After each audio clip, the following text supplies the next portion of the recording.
Listo. Perfecto. Gracias. Entonces, perdonen, voy a tratar de proyectar, ¿va? Si me da Wendy las funciones de...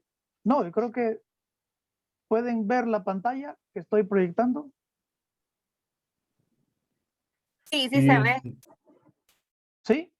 ¿O se ve chiquito? ¿O cómo se ve? No, se ve bien, se ve bien. Se ve bien, vaya.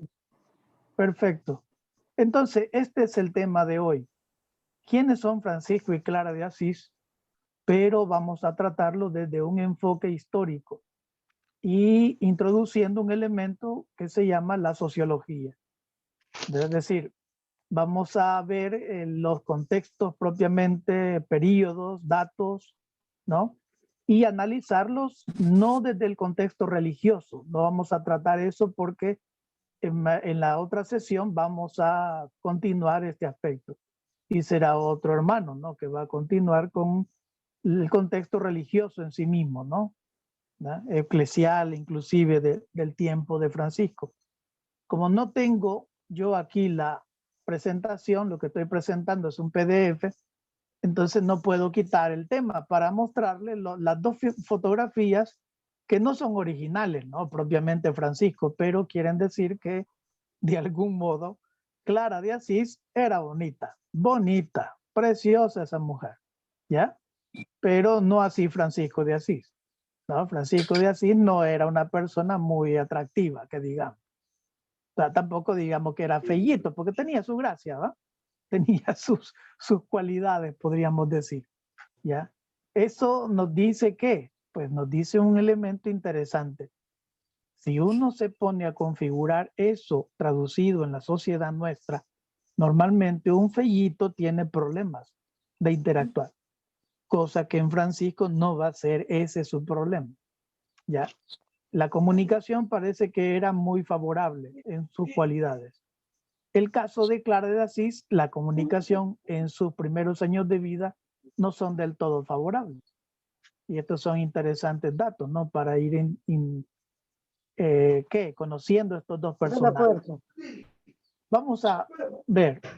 Este es un mapa. Voy a tratar de acercar los elementos que quiero destacar.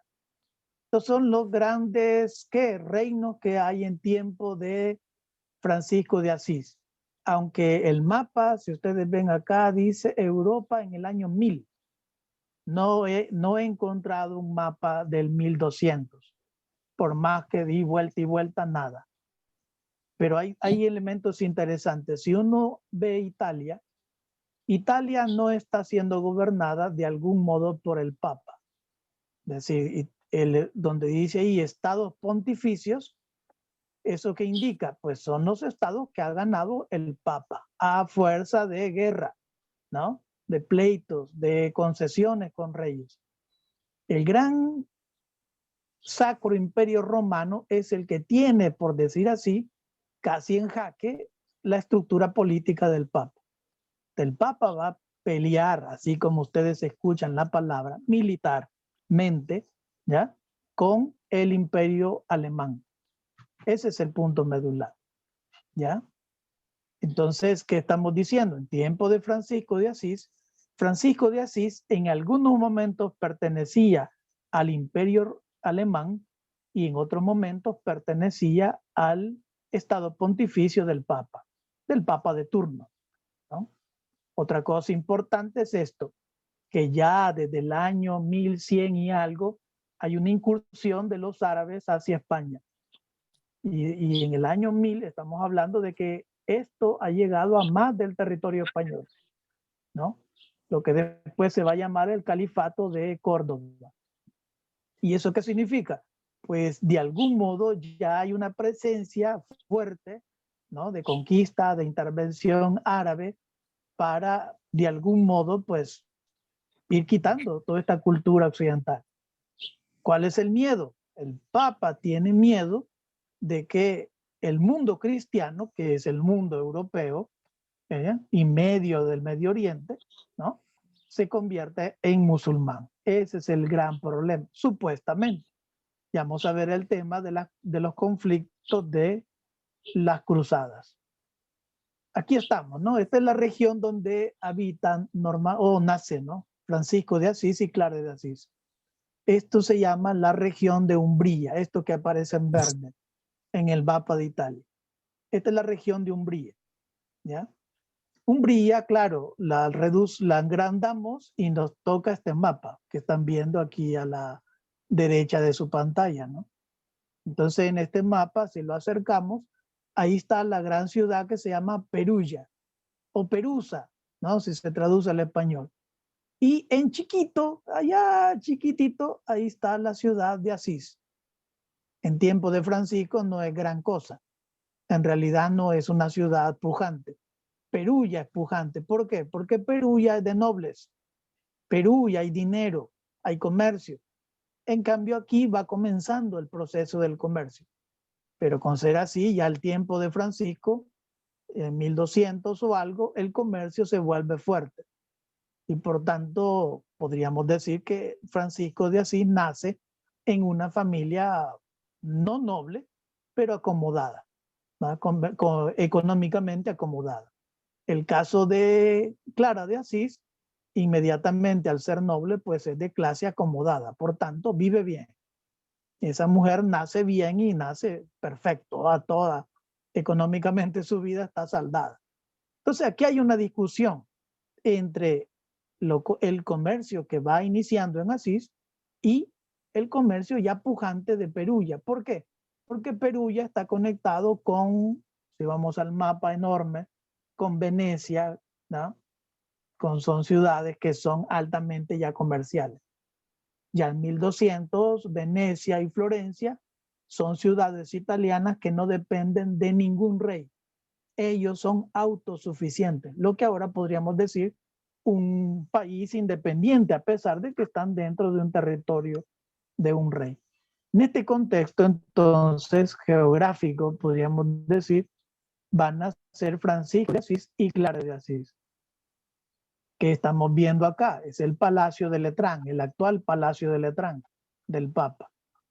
Aquí es donde la mayor parte de los papas habitan.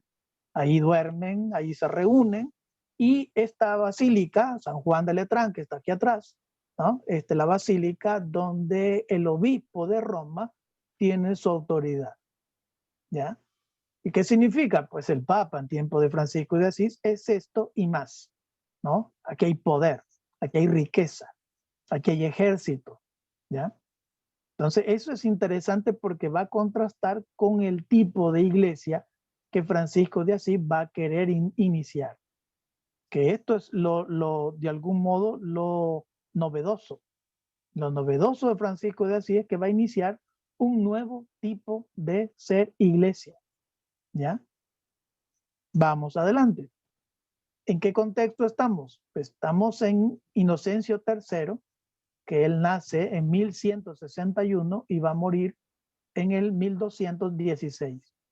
Inocencio III, como bien sabemos, es el papa que le va a aprobar simplemente de viva voz la regla de Francisco de Asís, ¿ya? Inocencio III de algún modo va a conocer la orden al principio, ¿no? Pero claro, va a morir en el 1216. ¿Qué otra cosa es importante de Inocencio III? La autoridad. Un poco para hacer fuerza a la idea de autoridad, aquí está una frase. Usen contra los herejes la espada espiritual de la excomunión. Esa es la arma favorita de la iglesia, ¿eh? Si ven mal a alguien, entonces ¿qué le dicen? Estás excomulgado. Para ahora que alguien le diga estás excomulgado, seguramente quizás le da risa, ¿no? Y no le toma mucha importancia. Pero en tiempo de Francisco de Asís, ser excomulgado significa ser apartado de la sociedad. Y significa también que esta persona ya no va a tener ninguna razón de existencia. Le queda dos caminos, o salir del imperio romano total, ¿ya? Entonces, esto es serio, pero dice todavía Inocencio III, si esto no resulta efectivo, usen la espada material. O sea que estamos viendo detrás a un papa que de algún modo es guerrero, ¿ya? Y hace guerra, Y en términos así muy prácticos, el que hace la guerra, pues se convierte en asesino también, ¿ya? Y son palabras un poco fuertes quizás para algunos que están escuchando, pero hay que entender que nuestra historia católica ha sido así, ¿ya?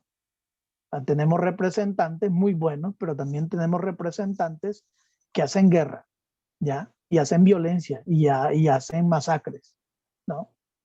Y lo complicado es que esto es el referente de poder de la iglesia que Francisco de Asís va a recibir, va a entender, ¿ya? Bueno, después pasamos a Honorio III. Honorio III nace en 1148 y va a morir en 1227. Si vemos las fechas, pregunto, a ver, ¿quién es buzo? ¿En qué año muere Francisco de Asís? No se peleen, solo uno. 1226. 126. 1226, perfecto. Entonces, por tanto, Honorio III va a estar en el tiempo de la muerte de Francisco de Asís y todavía un poquito más. O sea que Honorio III va a aprobarle la regla, ¿no?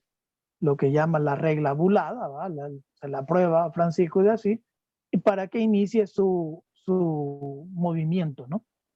Eso es así, no se llama orden todavía, ¿no?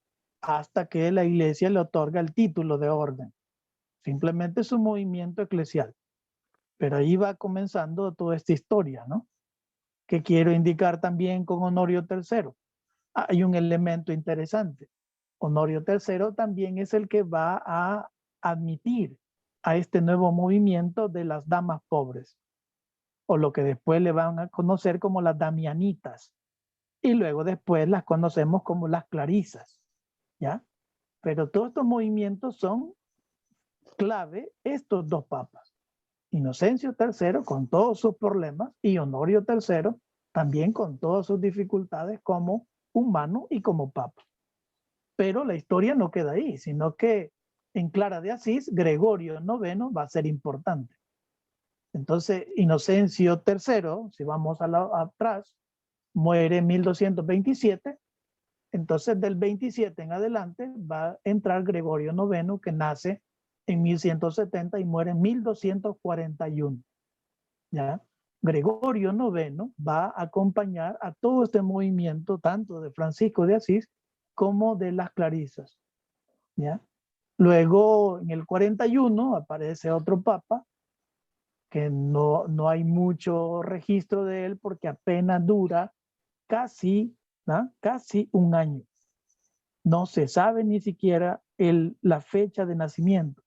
Y esto es interesante, porque aquí sí lo hablo con propiedad. Hay unas cosas que he investigado y estas cosas sí las he investigado. Es decir, la fecha de Celestino III no tiene inicio. Y uno se pregunta, ¿y qué pasa con Celestino III? Ah, es que era mal visto, mal querido, mal tratado. Nadie le hacía caso. El pobre Celestino III quizás muere porque nadie le hace caso. O sea, no es una muerte fea la que tiene, ¿no? Es una muerte normal. Un ataque cardíaco o algo por el estilo. Acuérdense que las personas en ese tiempo no mueren, no viven tanto tiempo. ¿Ya? Cualquier enfermedad los ataca y se los lleva.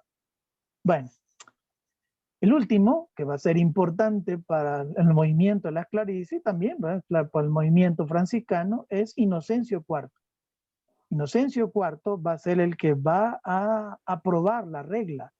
Y esto es interesante. Aquí está, creo que no se ha salido. Si se ha salido, pues lo digo, y si no, pues me lo confirma. Inocencio IV admite que Clara de Asís escriba su propia regla y simplemente Inocencio III la va a aprobar, tal como Clara de Asís la escribe. Y esto es novedoso, no solo en este tiempo, sino en todos los tiempos de la historia de la iglesia. No se le permite que el fundador escriba la regla. ¿No? Interesante, porque ahí hay un montón de investigaciones sobre el problema de la regla de Francisco de Asís. Una cosa es la que le aprueba, ¿no? El Papa a viva voz. Y otra cosa el que le va a aprobar, ¿no? Y ahí son intentos, ¿no?, de indagación, si esto es propio de Francisco de Asís, o tratan de juntar un poco su espíritu, pero lo conveniente para el movimiento franciscano, que también hay manos detrás de la misma, ¿no?, el mismo autoridad, ¿no?, papal, ¿no? Esos son elementos de indagación, ¿verdad? Que dónde queda este propósito, pero bueno, son para los investigadores. Aquí está, ¿no?, una postal, podríamos decir, de la ciudad de Asís, ¿no?, más o menos como está actualmente. O sea, nada que ver con lo que pretendía Francisco de Asís, ¿va? Semejante mansión, ¿no?, la Basílica de Francisco de Asís y la ciudad. Lo que quiero hacer ver no es la mansión, sino, cuidado, sino el elemento de cómo se va proyectando de abajo hacia arriba la ciudad. Algunos dicen que son simplemente por elementos geográficos del lugar. Sí, pero también es un elemento porque Francisco de Asís se va a quedar a las orillas, no se va a quedar dentro del casco de la ciudad. Ya vamos a ver por qué. Y más allá, más al fondo, aparece el monte Subasio. Es un monte interesante que ya lo vamos a mostrar, ¿no? Esto es arriba de la ciudad de Asís, un lugar que se llama La Roca. No el artista de cine, ¿va?, sino ese, es el palacio, ¿no?, donde vive los nobles, ¿no? Clara de Asís en algún momento va a vivir en estos lugares, pero también tiene su casa en la ciudad de Asís. Y también el papá, a ver, ¿quién es el papá de Clara de Asís? ¿Cómo se llama? Igual no se peleen, solo uno. El conde de... A varones, Papá de... ¿Ah? a varones. Ajá, correcto. Y no es simplemente cualquier fulano, es un conde. Y este conde de algún modo tiene su castillo, solo que este conde lo tiene en Perugia, ¿ya? Y esto va a ser interesante porque entonces estamos diciendo de que las cosas se van a mover. Clara de Asís se va a mover entre Perugia y Asís, ¿ya? Ahí está. El nombre, a ver, Conde Favorino di Offreducci de Gliseifi y la hortelana que le llaman, ¿no?, la mamá de Clara de Asís, ¿no?, la famosa hortelana. Bueno, avancemos en esto. Nuevamente la ciudad de Asís, pero ya conectado con La Roca, ¿no? Pero al mismo tiempo detrás está el Monte Subasio, que actualmente es un parque o museo paleontológico, porque se han descubierto pues animales prehistóricos en esa zona. Si lo vemos de lejos, ahí está, ¿no? Ahí está una toma muy de lejos de la ciudad de Asís, que es esta que se ve ahí, ¿ya? Arriba la construcción es La Roca y arriba es el gran monte. Todo eso es el monte Subasio, ¿ya? Ahora, ¿qué explicación podríamos dar? Bueno, imagínese a Francisco de Asís en sus momentos de crisis subido en ese monte, aislado totalmente de la sociedad, reflexionando, pensando qué hacer. ¿Y qué tiene que ver con esto? Tiene que ver mucho, porque a veces eso es lo que le hace falta, un lugar donde reflexionar. Porque el día a día, en la casa, en los quehaceres, en los problemas, no te permite esos lugares. O sea, esto no es una cuestión propia de Francisco de Asís que necesita lugares para reflexionar. Yo creo que es propio de todo el ser humano que quiere en realidad pues transformar las cosas. Pues necesita un lugar para ir y aislarse y pensar. Esos son lujos, ¿no?, que o uno los busca o los tiene, ¿ya? Pero de algún modo todo ser humano debe tener un lugar donde pensar, donde reflexionar. Y esto es clave, ¿no?, para la vida humana. Este es un poco, ¿no?, de la casa, ¿no?, donde supuestamente, ahí sí no tengo datos, tal vez René tendrá mejores datos, ¿no? Que supuestamente es la interior de la casa, ¿no? De Pedro Bernardone, ¿no? Del papá de Francisco de Asís, ¿verdad? Y luego hay un documento que leí, pues decía que, pues, donde actualmente la basílica también tenía propiedades el papá de Clara, ¿ya? La Basílica de Santa Clara de Asís. Y también tenía una casa dentro de la ciudad. Y también tenía su castillo en Perugia. Así que no estamos hablando de cualquier fulano, ¿va? En cuando buscamos indagar de dónde proceden Francisco y Clara de Asís. Esta es una buena dirección para comparar datos entre la vida de Francisco y Clara, ¿no? www.fratefrancesco.org pleca clara pleca crono.htm. No le pongan HTML, no, porque si no, no llega. HTM. Vuelvo a repetir. www.fratefrancesco, ¿ya? .org pleca clara pleca crono.htm. Ahí pueden fácilmente buscar ustedes pues los datos más significativos y comparativos que estaba pasando en Francisco y que estaba pasando en Clara en los momentos fundamentales, ¿no? De su vida. Esta es una casa, más o menos, de cómo vive un burgués en tiempo de Francisco de Asís. Pero claro, es una casa de Venecia, que esta casa va a ser el prototipo de todos los burgueses en el siglo X hasta el siglo XIII. Es una casa lujosa. Es decir, parece ser que este prototipo es el que construye Pedro Bernardone en Asís. Es decir, aquí está donde inicia, ¿no? Aquí está la bodega, ¿no? De las telas, y luego la segunda planta, ahí está una gran sala de recepción, ¿ya? Donde hay baile, hay fiesta. Aquí está el dormitorio de los dueños de casa. Luego vamos a la tercera planta y ahí te encontrás con una sala privada, y luego viene acá el dormitorio, qué sé yo, la comida, la sala, comedor. Luego hay una tercera planta donde están las zonas de servicio, ¿ya?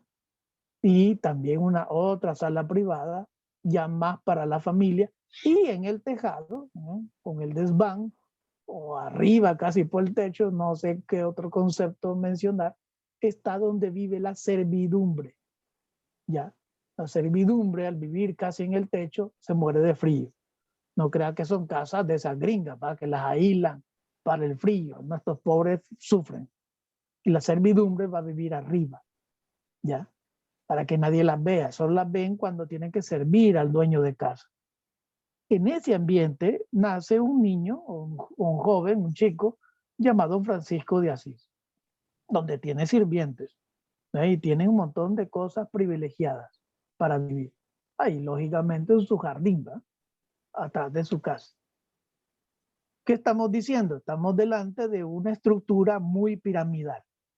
Como ya sabemos, ¿no? Arriba está el rey, ¿no? Arriba está el rey, y al mismo tiempo, podríamos decir, más arriba está el papa, ¿ya? El alto clero, que serían los cardenales, ¿va? Los obispos y ciertos sacerdotes con prestigio académico o por dinero. Y también la alta nobleza. Luego más abajo viene el bajo clero y la baja nobleza. Y más abajo están los siervos, los campesinos, ¿ya? Y lógicamente aquí no aparece en la estructura piramidal, pero están los leprosos, los excluidos, ¿no? De la sociedad. Igualmente, si uno revisa nuestra conformación actual, bien sabemos que arriba están la casta, ¿no? La clase alta, los burgueses, los comerciantes, los financieros, ¿va? Los latifundistas, ahora podríamos decir las transnacionales, ¿va? Los dueños de las transnacionales. Luego viene la clase media, podríamos decir así, ¿no? Que son profesionales, ¿qué más? Pues son comerciantes, son artesanos, pequeños propietarios, todo, ¿va? Todo lo que comprendemos por clase media. Y luego viene la clase obrera, el servicio doméstico, el campesinado, ¿no? Lo que ahora el Papa Francisco ya habla, ¿no? Abajo, al igual como en tiempo de Francisco estaban los leprosos. Aquí, ¿quiénes están? Los excluidos, los descartados que habla en la encíclica, ¿no? Ya están ahí. Es el mismo esquema. Queremos decir, ¿ha cambiado la historia humana con respecto al poder? Pues no ha cambiado nada, ha cambiado de nombre. La estructura sigue siendo la misma, ¿ya? Algunos personajes cambian, pero la estructura sigue siendo la misma. ¿Dónde surge el movimiento franciscano? ¿Ya? ¿Dónde está situado históricamente y desde el punto de vista sociológico? No está arriba, no está con el Papa. ¿Dónde está? No lo vemos todavía. No están con los obispos, ni con la clase alta noble, ni con los que la baja nobleza, ¿no? ¿Dónde está? Aquí va a estar, los burgueses, ¿no? ¿Dónde se ubica? Podríamos decir hoy una clase media. Esos eran los burgueses. Pero en algunas ciudades los burgueses tenían tanto poder que podían darle jaque mate a la nobleza. ¿Por qué?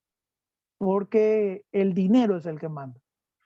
En el siglo X hasta en adelante, quien va a mandar no es tu sangre azul, sino que el dinero mueve las cosas. Es la nueva historia. Algunos dicen, no, algunos economistas dicen que aquí comienza los inicios del capitalismo, aunque eso es debatible, ¿va? Porque ya sistemáticamente otros dicen que es con Adam Smith, ¿verdad? Pero estas son cosas de debate, ¿no? Histórico. Pero lo que está claro que Francisco de Asís va a ser burgués y Clara de Asís va a ser de la alta nobleza, ¿ya? Hay una gran distinción entre ser burgués y alta nobleza en términos económicos, sociales, ¿no? Culturales, etc. Lo que estudia Francisco de Asís no es lo mismo que va a estudiar Clara de Asís, ¿ya? Son elementos muy distantes de estudio. Es como podríamos decir, ¿no? Lo mismo que estudia en un colegio de público, ¿ah? Que se vaya a estudiar a un colegio privado con alto nivel, ¿no? Académico, sale hablando inglés, francés y alemán, ¿ya? Y en la cuestión pública, pues sabemos que siempre es deficiente. Por alguna razón política también. Están en la clase baja los artesanos, los mendigos y los campesinos. ¿Dónde está el movimiento franciscano? Sigamos la flechita. El movimiento franciscano se ubica con los mendigos. Ahí está. Sociológicamente son personas menesterosas. Y eso le gusta a Francisco de Asís, salir a pedir limosna. Por misericordia, Dios debe conceder la manera como vivir, el día a día. Esto es retante, porque así es el espíritu inicial de Francisco de Asís. Luego los hermanos van a querer cambiar esta historia, que la cambiaron, ya sabemos, ¿verdad? Que la cambiaron. Bueno, aquí está otra ciudad para indicar un elemento importante. A partir del siglo XII, ¿no? Las ciudades volvieron a crecer. De ahí viene la razón. ¿Por qué? Porque las nuevas técnicas agrícolas necesitaban que menos campesinos. Aparecen nuevas herramientas agrícolas. Esto va a provocar que no necesitan muchos campesinos y por tanto se excluye a las personas y va a generar un sector de pobreza enorme en ese tiempo, como en todos los tiempos, ¿ya? Los cambios tecnológicos, los cambios ahora científicos que llamamos, son muy buenos para la humanidad, pero cada cambio de esos incluye también una gran cantidad de excluidos de seres humanos, ¿ya? De los cuales el sistema económico no les importa, ni le ha importado, ni le importa en la actualidad. ¿Qué vamos a hacer con estas personas que las excluye los adelantos científicos? Los mercaderes son los que van a estar a la vanguardia, ¿no? Se instalan en las ciudades que tienen mercado. De ahí viene el concepto de mercader, ¿va? El que tiene mercado. No esté pensando concepto mercado al que vende verdura, no necesariamente. Todo aquel que vende un producto se llama mercader. Las ciudades ofrecían entonces mejores condiciones de vida porque estaban bajo el control de los señores feudales, ¿ya? Y sus habitantes eran protegidos y de algún modo comenzaron a ser esta palabra clave, libres. Este va a ser un tema muy importante en Francisco de Asís, como es un tema de su clase social, burguesa. Querer ser libre, no bajo el yugo de ningún emperador, ni de ningún elemento noble, sino libre, ciudadano libre. Ya hay que rastrear en el siglo IX estos conceptos que ya están en Inglaterra, que por los cuales, si hacemos un poquito de historia, hay una gran línea en Inglaterra donde el Imperio Romano no pudo entrar, porque estos pueblos eran libres, ¿ya? Son los primeros intentos de independencia, pero todavía no podemos hablar de independencia en ese tiempo. Cada ciudad tenía entonces su ayuntamiento dirigido por un alcalde. No es el noble, sino el alcalde. ¿Y quién es el alcalde? El que tiene más dinero, ese es el alcalde. Y esto es clave, porque entonces van desplazando a los nobles y comienzan los burgueses a tener autoridad y poder por encima de los nobles, por la cantidad de dinero. De ahí viene el pleito, ¿no? La complicación que se va dando porque el burgués quiere comprar la nobleza. Entonces viene toda la historia, ¿va? De los nobles diciendo de que eso no se puede comprar, porque eso es de sangre. Si no eres de sangre, no puedes comprar la nobleza. Bueno, para no hacer largo el cuento, ya en el siglo XIV ya se le va a pedir al Papa que o quiere que le demos dinero para sus guerras o nos hace nobles a nosotros. ¿Qué decide? ¿Ya? Entonces, ¿qué hace el Papa? Comenzar a transformar burgueses en nobles. Y ahí viene otra historia del mundo, ¿no? Podríamos decir. Más ahí, aquí quiero destacar un aspecto importante. En una ciudad burguesa, una ciudad del tiempo de Francisco, está la catedral, ¿verdad? Está la catedral, por tanto, ahí está el obispo, ¿ya? A la par está el ayuntamiento, donde está el alcalde, ¿ya? Pero también aquí hay otros elementos. Si se puede ver, hay un muro perimetral que está antes del muro exterior.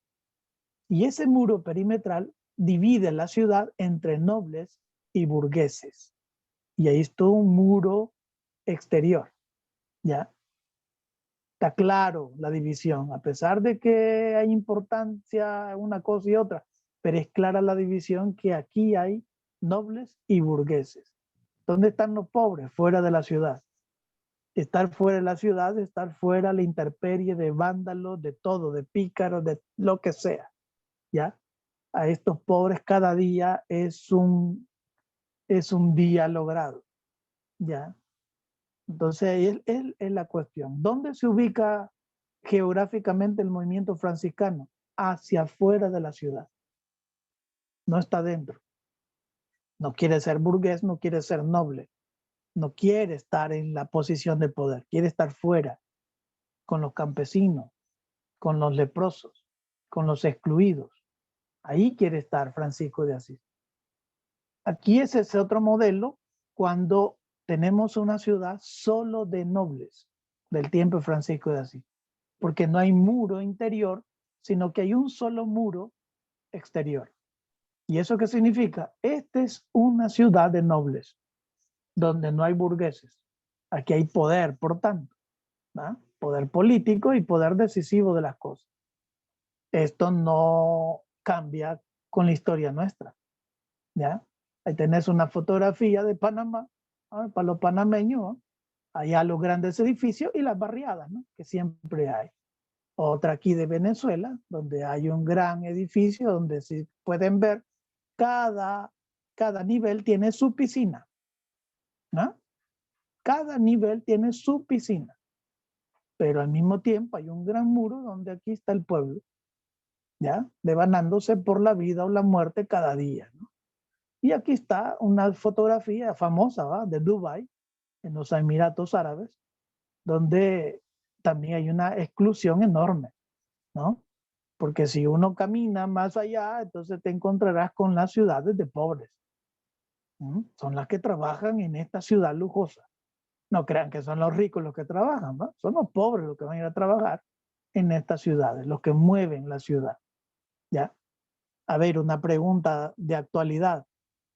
Ustedes se pueden al cardenal Angelo Becciu, o Becciu, si quiere pronunciarlo así, ¿no? Para nada. ¿Alguien sabe la noticia? ¿No? No, Para nada. Vale. no, No, vaya. Entonces les digo, el cardenal Becciu, ¿no? Es el primer cardenal que ha sido sentado para enjuiciarlo públicamente por defalco a la administración del Vaticano. Hay un gran fondo no sé si multimillonario, pero es millonario. Hay un fondo millonario que administra la iglesia para ayudar a zonas pobres, educación, etcétera. ¿Ya? Yo no le veo maldad en eso.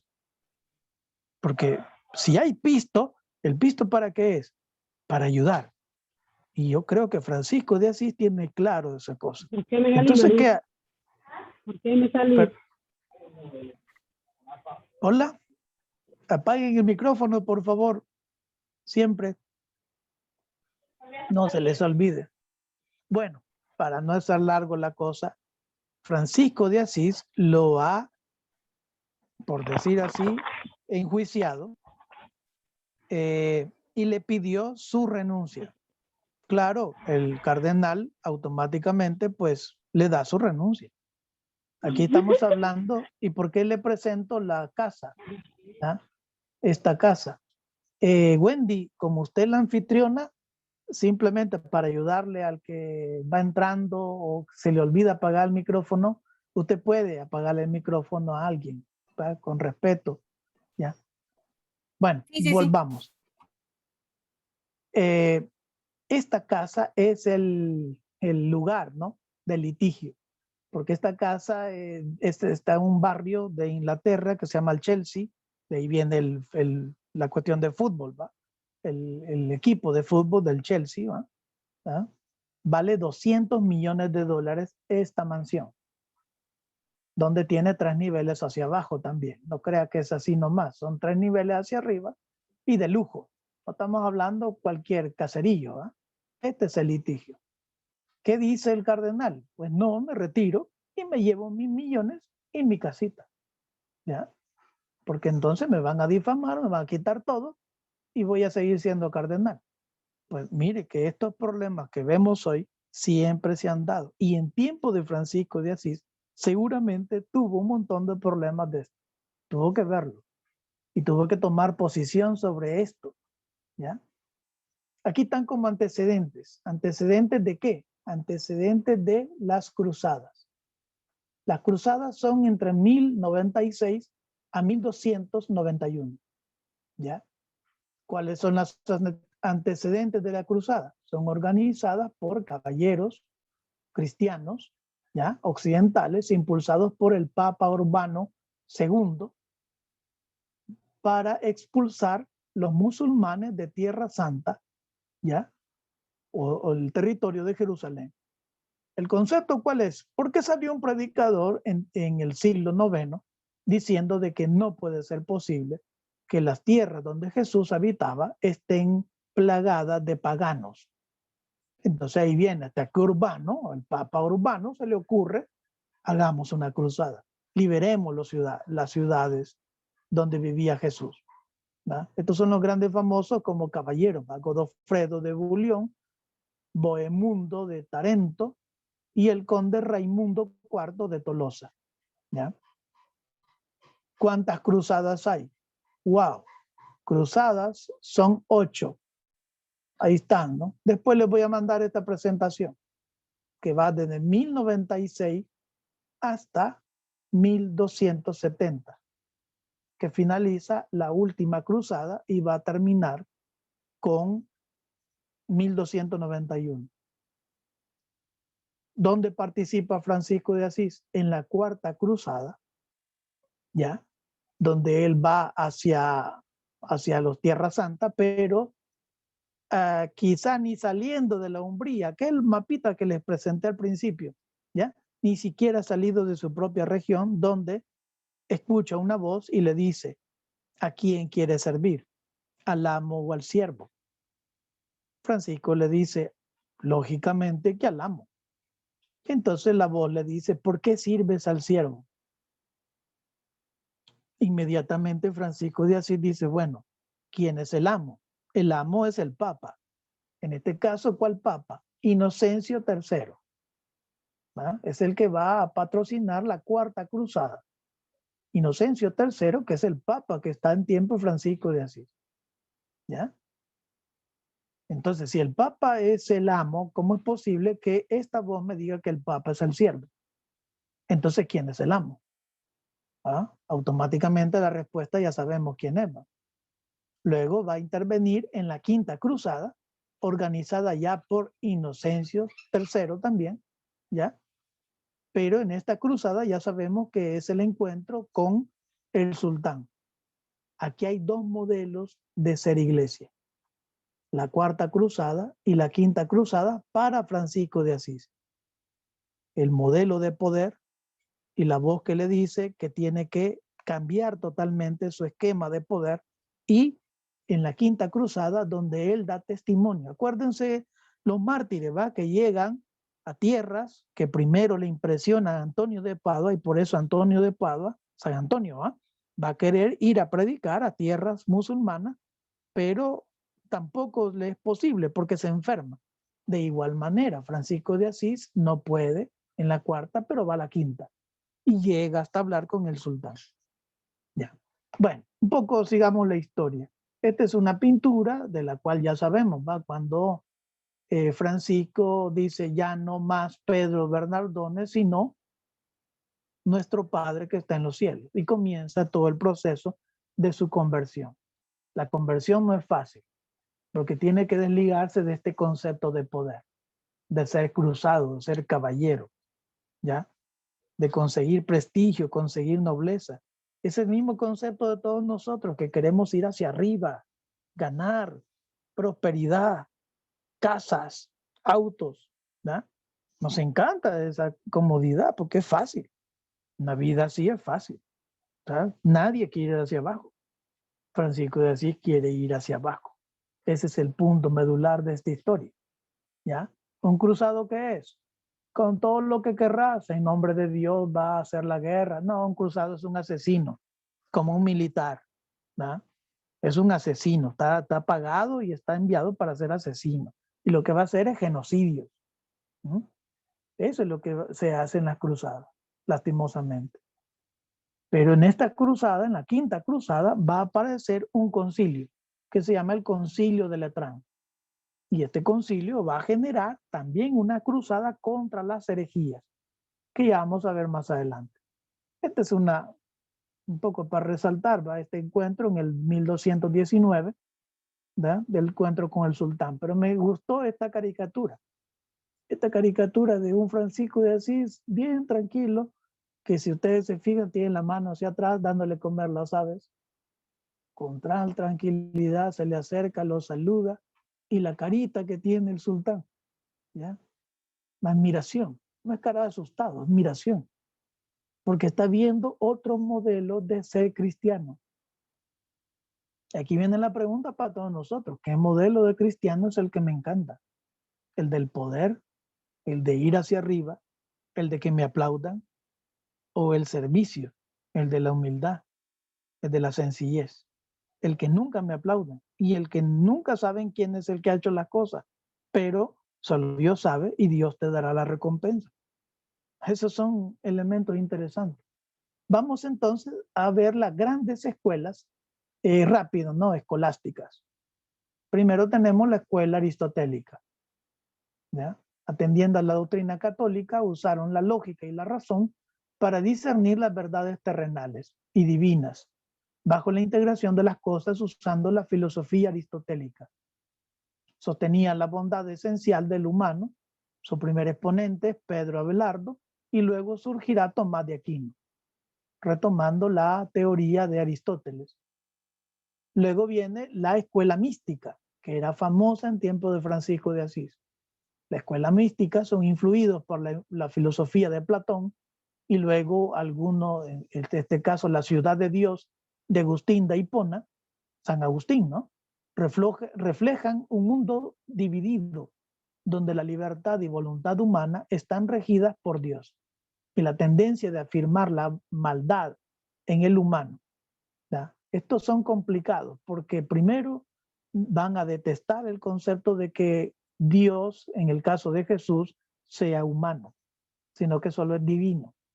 Y por tanto van a detestar todas las cosas humanas. Esto ya indica que estos también son bélicos y son violentos contra todo aquel que quiera tener poder y riqueza. Algunos de estos movimientos de las escuelas místicas van a ser herejes y hasta van a querer matar a cuantos sacerdotes o obispos se les interponga en sus decisiones y sus posiciones. Como el iniciador, no es hereje, ¿va? Se llama Bernardo de Claraval, ¿ya?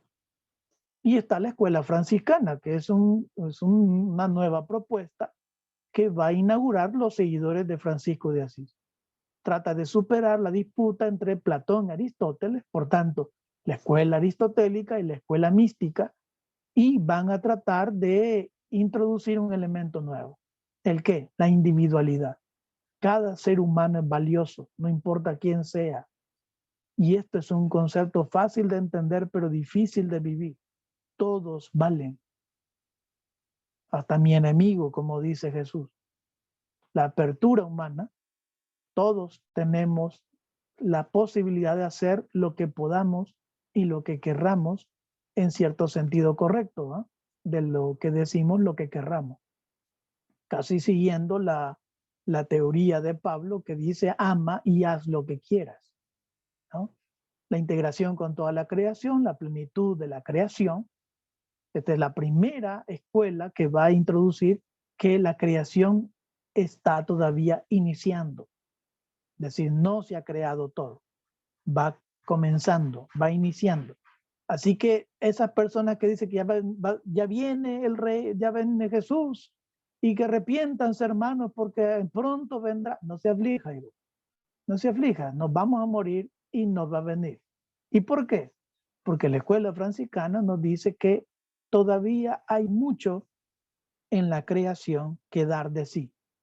Nosotros no somos los herederos de todo el reino de los cielos. Hay muchos que van a venir después y que necesitan dar su aporte.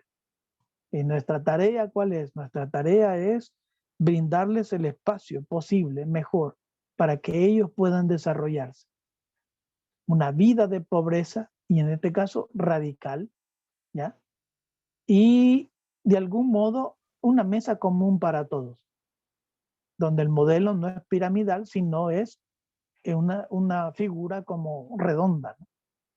Y ahí está, los representantes: Antonio de Padua, Buenaventura, Roger Bacon, Juan Duns Escoto, Ramón Lulio, que para los que escuchan y son de la OFS, también hay ya de la OFS, laico, Ramón Lulio, un gran pensador en España, Guillermo de Ockham y los baluartes. Estos son los baluartes de la escuela franciscana, que todavía tienen mucho que decirnos, ¿ya? Mucho que decirnos. Después, más adelante, creo yo, en el segundo año vamos a hablar de Juan Duns Escoto y también de Guillermo de Ockham. Son dos figuras muy importantes en la escuela franciscana. ¿Cuáles son los movimientos heréticos del tiempo de Francisco de Asís? Pues está primero el Sínodo de Orleans, de la Iglesia, ¿no? En 1022, donde se condena a la hoguera por pensar diferente a la Iglesia. Ojo con esto. todo aquel que piense y contradiga un concilio o lo que diga el Papa, tiene derecho a ser quemado. Sí, son frases fuertes, ¿no? Del tiempo. El Concilio Lateranense IV se obliga a confesarse una vez al año, como ya sabemos, ¿va? Luego aparecen los métodos de denuncia y castigo, ¿no? Que produjo en ciertos lugares la Inquisición. No comienza, pero aquí se dan los inicios de lo que vamos a llamar posteriormente a la Inquisición. Los herejes se delatan en primer lugar por el uso indiscriminado de las Sagradas Escrituras. Nadie tiene derecho a leer la Sagrada Escritura. Nadie, solo el clérigo, el que estudia, ¿no? Todos los laicos y mujeres se arrogan el derecho de leer la palabra revelada y tienen la presunción de entenderla sin necesidad de estudios académicos, teológicos y bíblicos. Hasta el Concilio Vaticano II, ¿no? Estamos en 1965 que termina el Concilio Vaticano II, se quita esta posición de la Iglesia, que solo el que estudia Biblia tiene derecho a hablar sobre la palabra de Dios. Y este es un intento hasta cierto punto, no podemos decir herético, pero esto lo hace el movimiento franciscano. Da la palabra al pueblo y hace que el pueblo comience a reflexionar sobre la palabra. Están los albigenses, ¿no? Y los llamados cátaros. Aquí pueden ver las características de ellos. Eran dualistas extremos, no creían en la encarnación de Jesús, negaban el matrimonio, consentían el suicidio para liberarse de la miseria, ¿no? Y creían en la reencarnación. Creían también en el bautismo espiritual, pero no en el símbolo del agua. Odiaban a la iglesia, los sacramentos, al clero, las oraciones, las imágenes. Y en 1209, Inocencio III, al famoso papa del tiempo de Francisco, organiza una cruzada contra los albigenses. Va a ser un poco cruel esta cruzada, en Francia más que todo.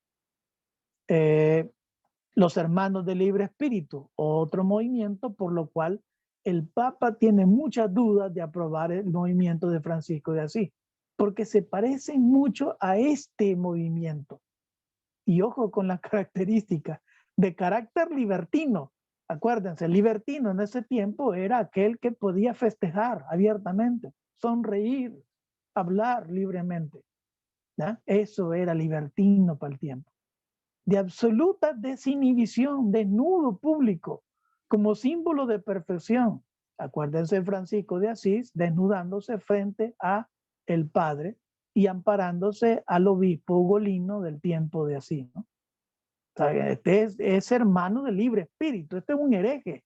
Ojo con las características, por eso les decía, dados a la celebración y en este caso no corresponde prácticas sexuales aberrantes, ¿ya? Eran parte de estos movimientos. Están los joaquinistas. Los joaquinistas son seguidores del abad Joaquín de Fiore, ¿no? Que propuso reordenar la historia e interpretar el evangelio. Dividía la historia en tres: la edad de Pedro, perdón, la del Padre, la del Hijo, el cristianismo actual, y la del Espíritu, ¿no? Cuando termine con la parucía, la segunda venida del Señor.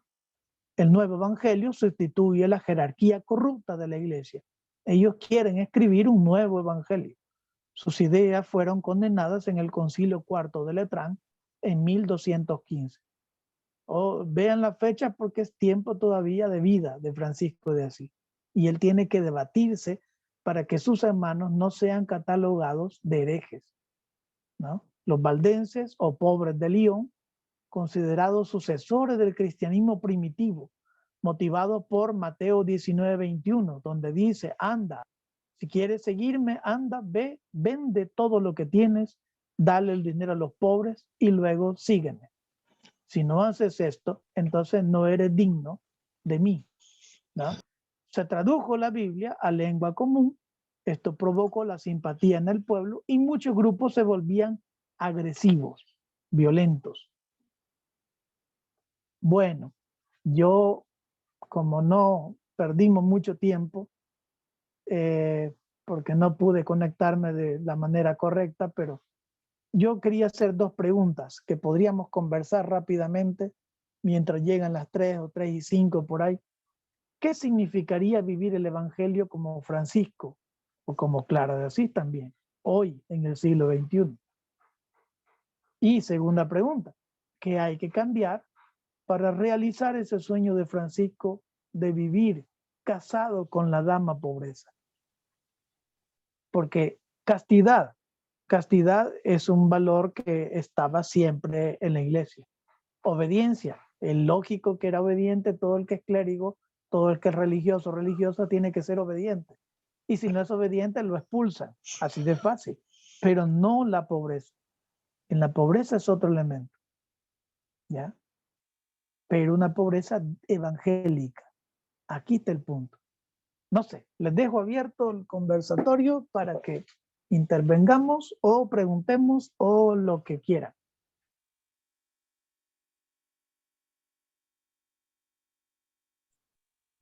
En cuanto a la primera pregunta, vivir el evangelio hoy en día es una labor titánica, porque no Claro. tenemos leprosos, pero por ejemplo aquí en El Salvador tenemos mareros. El ser como Francisco me implicaría el yo acercarme allá a la esquina de mi pasaje donde están y acercármeles y hablarles como Francisco los hubiera hablado. ¿Y qué hubiera llegado Francisco? Al nomás verlos los hubiera abrazado. Y ahora les Pero- hubiera dicho quizás te quiero, ¿verdad? Y este pero como joven tal vez acuérdese, cambiaría, ¿verdad?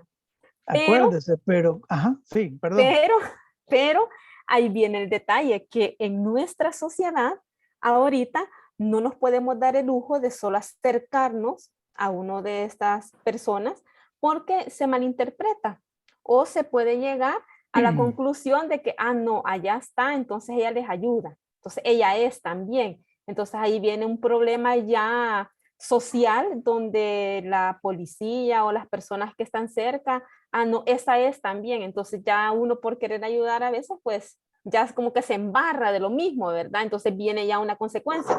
Entonces, ¿qué opta el cristiano, el franciscano? Pues mejor de lejos. Nos Huye. quedamos de lejos, huimos. Pues sí, porque por ayudar me voy a crear un problema, pues a veces mejor prefiero quedarme allí en la iglesia, adentro, sentadita, solo escuchando y no actuando. Entonces es una labor titánica ahorita, ¿verdad? El vivir el evangelio como San Francisco, pero no imposible. No, Es no imposible, pero sí lleva de mucha valentía por parte de los que decimos ser franciscanos. Y los que estamos aquí en esta formación, creo que se nos invita a tener un poquito de esa espiritualidad, de humildad, de sencillez, de amor, de fraternidad, empezando por nosotros mismos, luego la familia, de ahí en mi trabajo, y de amar pues a todo aquel que considere yo que es menos que mí, porque tal vez no tiene los mismos conocimientos o porque tal vez es más pobre que lo pobre que yo soy, porque hasta en eso también, ¿verdad? Somos pobres, pero a veces somos más ricos que otros pobres, ¿verdad? O somos más pobres que otros pobres. Entonces, pues nos invita a hacer un camino de lucha y nos invita a seguir trabajando, pues, por mejorar nuestro entorno. yo le podría responder a eso que acaba de decir de las maras, dos aspectos. Uno, como en tiempo de Francisco de Asís, claro, son mal vistos y tienen una ley que los sanciona y también tienen una ley que los persigue, ¿ya? Y eso, claro, imposibilita. Pero ¿qué hace Francisco? No le importa la ley, no le importa que diga el concilio y no le interesa qué es lo que dice el Papa. Él va y va hacia los más desposeídos. Segundo aspecto, no lo hace solo, lo hace como hermanos. Entonces, un proyecto que quieran hacerlo con las maras tienen que analizarlo como hermanos, transmitirlo a su párroco, ¿no? Reflexionarlo en serio, ¿no? Porque no vamos simplemente con emociones, no, vamos con un criterio pastoral, radical, ¿no? Y si toman una decisión, pues sepan, como Francisco de Asís, que se enfrentan al poder mismo, al poder de las transnacionales, al poder de los narcos, al poder de muchas cosas. Y para eso necesita preparación, no solo académica, preparación espiritual y seria, y tener coherencia, no apariencia de coherencia, sino coherencia de vida.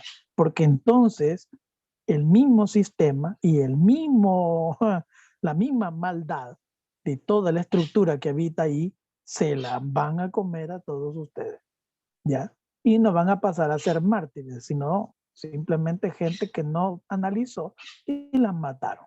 Una estadística más de tantos muertos que han habido. Así que ojo, ¿va? Ese es un movimiento de hermanos, es una comunidad. Yo le hablo de mi experiencia. Yo comencé con las maras en El Salvador en los años 90, con otros compañeros frailes. Cuando ya se metieron el narcotráfico, pues nos dijeron, ¿va? Que también si era impulso de la comunidad que viniera el párroco. El párroco nunca quiso llegar por miedo, sencillamente. Entonces, ¿qué? Entonces se acaba toda la relación que hay. Entonces, y se intentó, pero no hubo el espíritu, la fuerza, las agallas, pues, para entrarle a esta discusión, ¿ya? Y dejamos perder. Y dejar perder es la consecuencia de todo esto. Sí, pero bueno, son intentos que uno hace, pero no funcionan en ese momento. A ver, ¿qué más? ¿Quién más? No hablemos solo de Marero, ¿va? José Morales tenía levantada la mano. Sí. Yo pienso que como dice la regla franciscana, ¿no? Vivir el evangelio, del evangelio a la vida y de la vida al evangelio. Francisco aprendió mucho de Jesús. Si nosotros hemos seguido una secuencia de todos estos días, los evangelios, vemos cómo Jesús, ¿verdad? La vida pública de él, cómo él se fue dando, ¿verdad? Cómo él sentía compasión por tantas personas, ¿verdad? Enfermos, personas que con hambre, y él pues se daba a ellos, sentía compasión por ellos. Era lo que llevó a Francisco, pienso, a actuar de esa manera. Francisco se arriesgó, no tuvo miedo, no tuvo temor, se dio, cosas que hoy día la gran mayoría de nosotros, ¿verdad? Que estamos en este caminar franciscano, ¿verdad? Nos da miedo, nos da temor, inclusive hablarle al vecino, a la vecina, hasta en la propia casa de uno, ¿verdad? Y entonces pues esto pues no sucede, y ahora más en esta situación que estamos, hasta hemos perdido la noción porque no podemos llegar a la casa, no podemos llegar a visitar a una familia. Vemos que viene alguien allá en la calle, y en vez de pasarle cerquita, damos la resacada, ¿verdad? Le salimos huyendo, ¿verdad? Y Francisco, yo me pongo a pensar cuando él se acercaba a un leproso, él besaba al leproso, ¿verdad? Que lo hagamos nosotros ahora, te van a pegar el COVID, te lo van a pegar, ¿verdad? Yo ayer en la iglesia, porque ahora tiene la costumbre que se dan la mano, el saludo así, ¿verdad? Yo no saludo así, a mí me criticarán, pero yo no saludo así, ¿verdad? Porque esto es signo de pelea.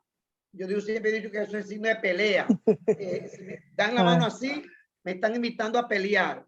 Y le dije a un compadre me fue a saludar ayer en la iglesia, y yo no, yo me pongo la mano en el corazón y le hago mi venia, pero así no, compadre. porque usted me está invitando a pelear, ¿verdad? No sé de dónde se lo inventaron, pero... Ahí están los postulantes haciendo la seña. Entonces pues yo pienso que debemos, ¿verdad? Realmente tomar conciencia, ¿verdad? Y realmente sentarnos como Francisco hacía, que se iba a esa gran montaña, ese monte, a meditar, profundizar, reflexionar sobre lo que realmente para mí es el significado de vivir el evangelio. ¿Ve? Y más en este tiempo que tanto nos necesitamos, ¿verdad? Los unos a los otros, y no dejarnos solamente llenar nuestra mente de conocimientos, pero ¿dónde está la práctica? ¿Dónde está el servicio? ¿Ve?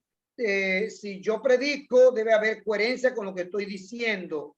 Si digo que voy a servir al hermano, pues hágalo, tengo que hacerlo, porque es mi deber. Pero para eso, vuelvo y repito, valentía, cero temor, cero miedo, ¿verdad? Como nuestro seráfico patriarca San Francisco de Asís. Es mi pequeño punto de aporte. Sí, está bien, gracias, hermano. Edison, ya casi le ponen Alba Edison. Está bien. Yo creo que, aportando lo que dice, ese espíritu de valentía no viene de una idea, ni de un coraje. No, viene el espíritu. No hay forma que las cosas salgan bien si no vienen del espíritu.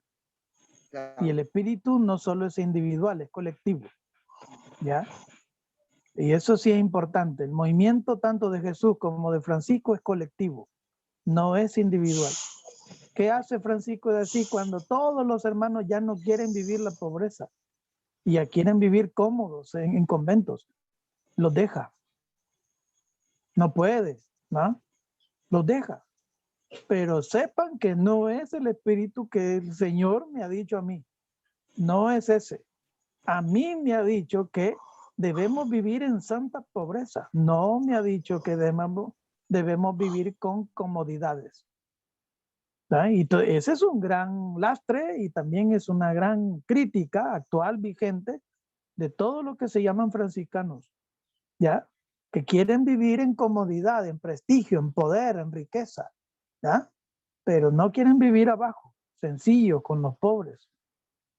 Ese es el gran reto, ¿ya? Pero eso lo mueve el espíritu, no lo mueve el coraje, la propia arrogancia individual. No. El espíritu. Solo Él nos da la fuerza para hacer eso. Bien, adelante. ¿Quién más quiere intervenir? Quedan unos minutitos. Sí, estaba José Morales y después Mariana León, que tenía levantada la mano. Adelante.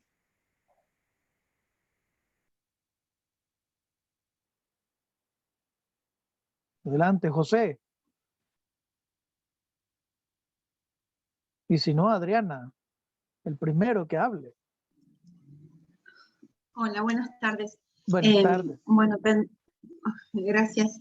Es muy lindo escucharlos y yo desde un lugar tal vez más humilde, desde la vía secular, pienso que bueno, cada uno de nosotros es puesto en un lugar, ¿no?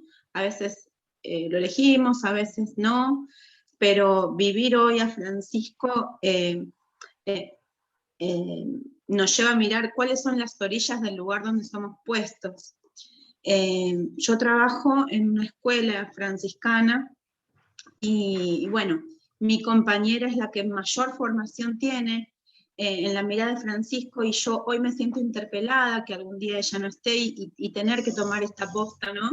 De conocer más allá del carisma y demás. Nosotros, nuestra comunidad no es una comunidad necesitada de dinero, pero sí las orillas nuestras que pudimos ver son los niños que tienen condiciones diferentes. Entonces, en nuestra ciudad, nuestra escuela es la que alberga a todos esos niños que tienen las puertas cerradas en otro lugar. y realmente trabajar de esta manera agota mucho los recursos porque somos pocos, porque los niños cada vez son más y cada uno tiene esta individualidad de la que se hablaba, ¿no? Verlos cada uno con sus cosas. Y nuestro sentir, nuestro pesar y nuestro amor se extiende a cuando dejen la escuela, ¿qué va a ser de estos niños? Porque algunos van a poder tener una vida autónoma y algunos toda la vida van a depender de sus papás o de un otro que los pueda acompañar.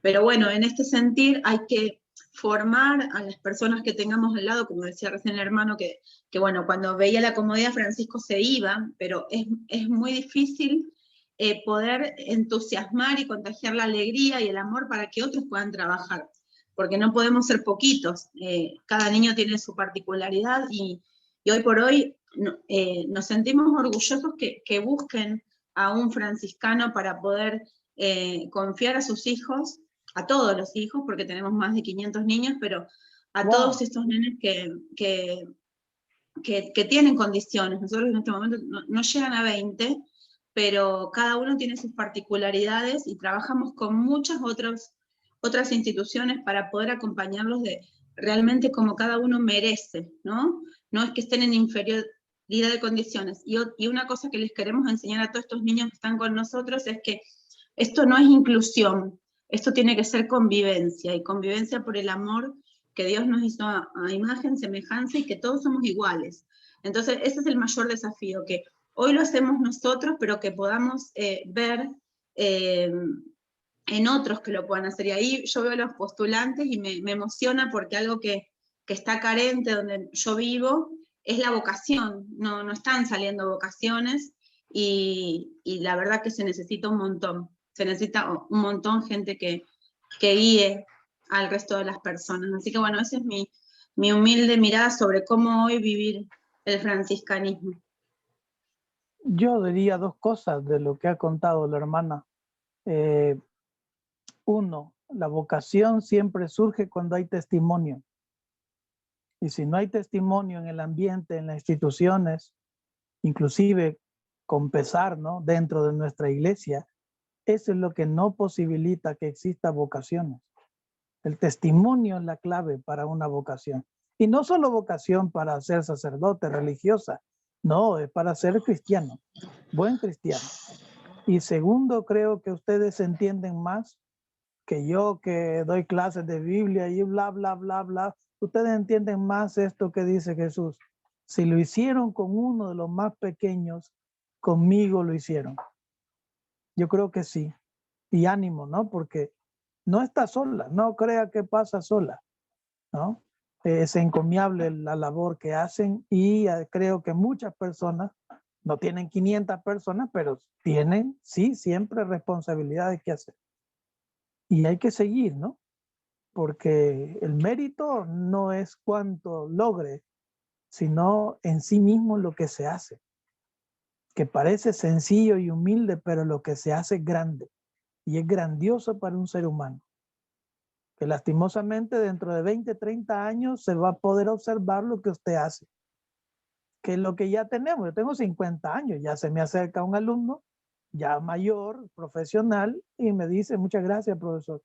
Yo ni cerca sé quién es, pero algo se acuerda, algo bueno dijimos, no sé qué cosa, pero hoy es distinto, ¿ya? Y eso agrada. Esos niños le van a agradecer dentro de 20, 30 años. Quizás haya muerto, nadie sabe, ¿ya? Pero el Señor sí recompensa eso. El que lo hiciste con uno de los más pequeños, conmigo lo hiciste. ¿Y qué dice el texto? Entra al banquete de tu Señor. No queda fuera, ¿ya? Y hay que sentirse orgulloso, en buen sentido, ¿va? Nadie queda fuera del banquete del Señor cuando hace lo correcto dentro de su labor cristiana. Nadie queda fuera y nadie queda solo, ¿ya? Bueno, ¿quién más quiere participar? Una intervención más, porque tenemos que dar la señal para la siguiente sesión de Fray René, ¿no? Con el otro grupo que tenemos de segundo año. A ver, ¿quién quiere intervenir?